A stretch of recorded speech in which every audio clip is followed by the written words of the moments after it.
person, pious individual when I met him. So he made an observation about the ummah and people in general, I guess you can say, that he says that most people don't listen. Most people don't listen. The amount of people that are there versus those that listen will be fewer. Out of those that listen, even lesser understand. Even lesser understand what is being said.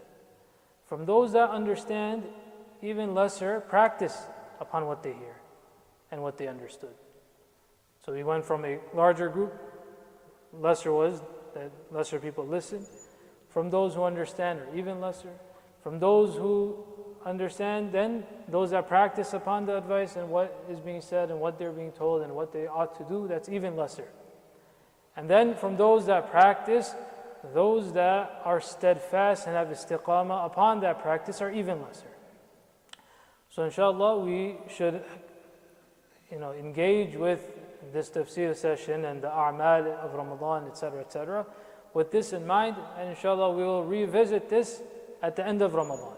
That which group, how many of these groups can we take off?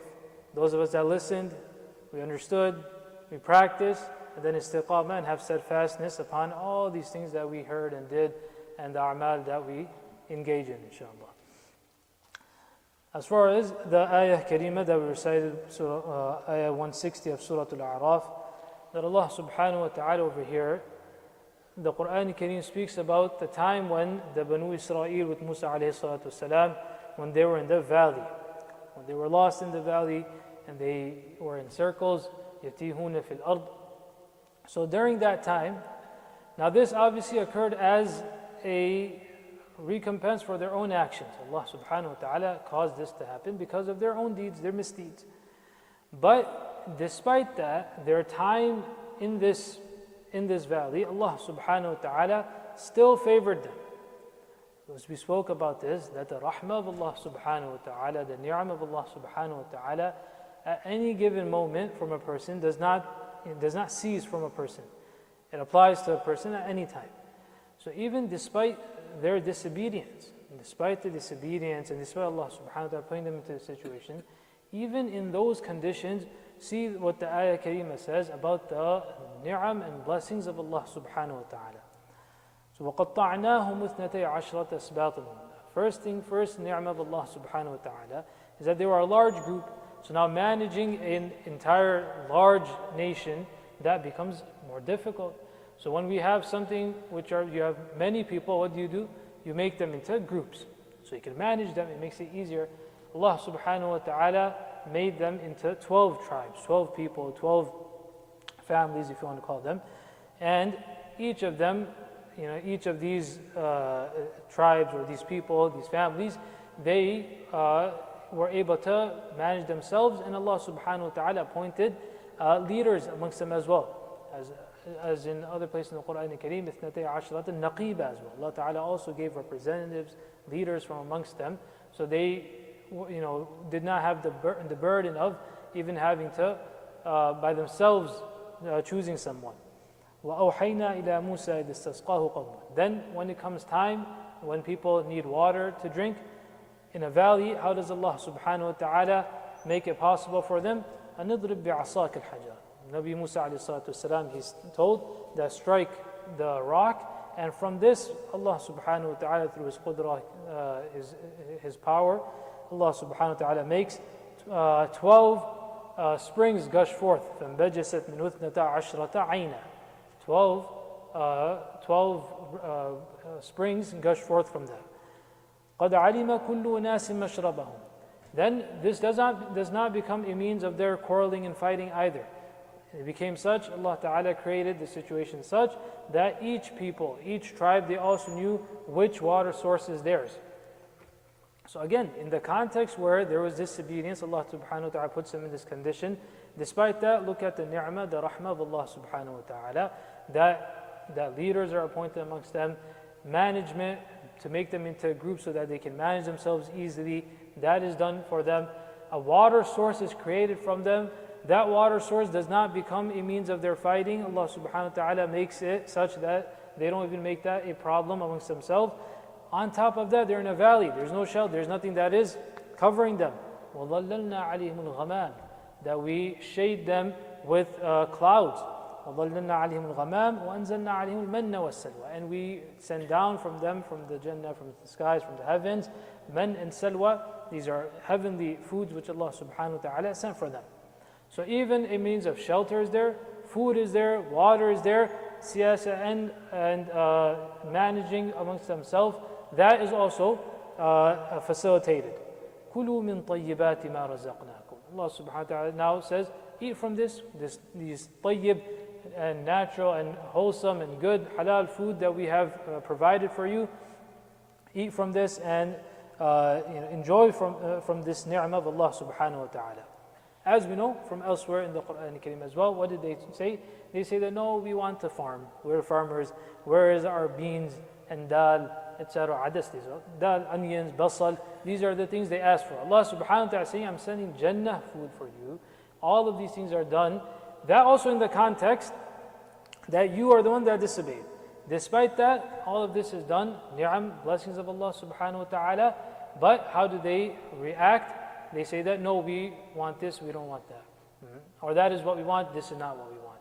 So, rejecting basically the ni'mah of Allah subhanahu wa ta'ala, not appreciating, not showing gratitude, shukr for what Allah subhanahu wa ta'ala has given. This is, and you and I sitting here, we may be thinking you have the food of Jannah, then how can someone act like this, etc. When the carnal self and when the person's desires overcome them, then none of these things matter to a person.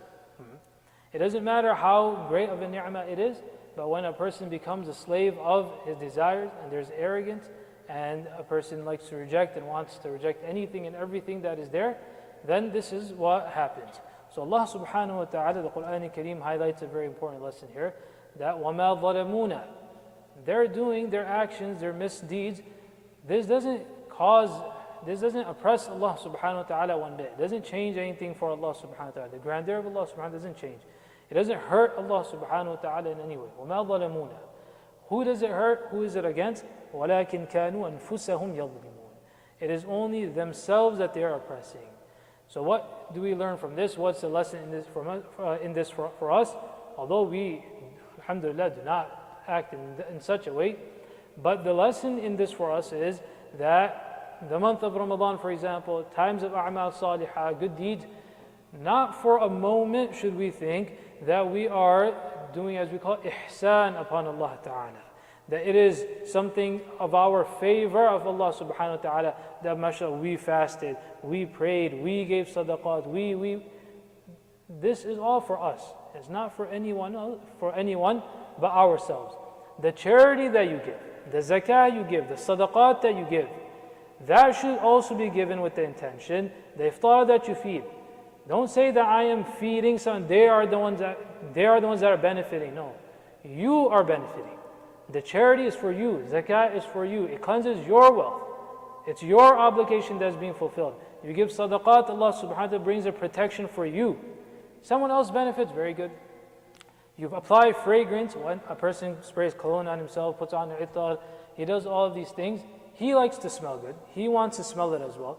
Now, if you pass by someone, they'll also benefit from your good fragrance as well. But who was it done for? It's done for yourself. It's done so that you smell good. You clean yourself, you take a bath, etc., so that you smell good, that you are clean, you are healthy, you are hygienic. But with that, your environment around you also benefits that this person is observing hygiene. In the same way, we give for the sake of Allah subhanahu wa ta'ala. We are helping ourselves, number one. Primarily, you're helping yourself by giving. This change of attitude and the way a person looks at it, it will be very helpful for a person, that after this, then he doesn't think to himself, oh, so-and-so, I gave charity, but this is what happened.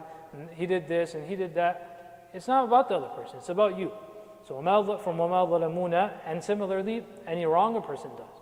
If a wrong a person does, Allah Ta'ala protect us all, then we shouldn't think that at any level that something has happened to Allah subhanahu wa ta'ala.